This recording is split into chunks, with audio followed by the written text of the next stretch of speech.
Robert Baratheon's victory at the Trident was a turning point in the war for the Iron Throne. While it was clear the gods were smiling on the rebel forces, Aerys Targaryen still held the Red Keep at King's Landing. As Robert was wounded and unable to ride, it was up to Eddard Stark to make for the capital and force the Mad King to give up the throne. Lord Stark reached the city gates to find that Tywin Lannister, Lord of Casterly Rock, had already sacked the city in Robert's name.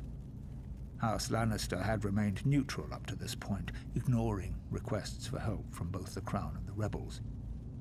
Now that Robert's eventual victory was assured, it seemed Lord Tywin had finally chosen a side. Lord Eddard was horrified by what he saw when he entered the city.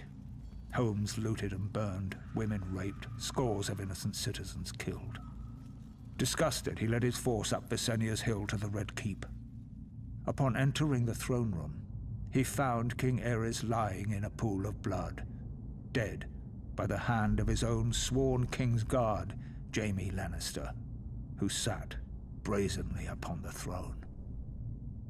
Demanding to know the whereabouts of Queen Rhaela, Lord Eddard was informed the Queen and her son Viserys had been spirited away to Dragonstone before the Lannisters arrived. But other members of the royal family were not as fortunate. Elia, Martell of Dorne, who was the wife of Prince Rhaegar, had been raped and murdered by Ser Cregor Clegane on Lord Tywin's orders. Ser Cregor and his men had also butchered Rhaegar's young children. When Robert was well enough to reach the capital, Lord Eddard demanded the Lannisters answer for their heinous crimes.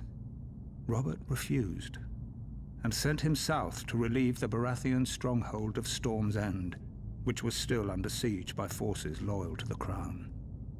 Whatever words passed between the two old friends are known only to them, but Lord Eddard is said to have left King's Landing in anger.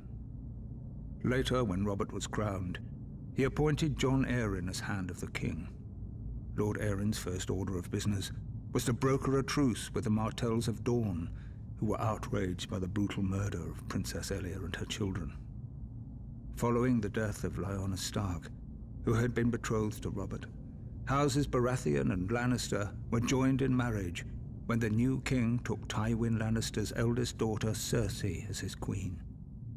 As for Eddard Stark, he returned to his stronghold of Winterfell, forever haunted by his sister's death and the shameful way that Robert had secured his throne.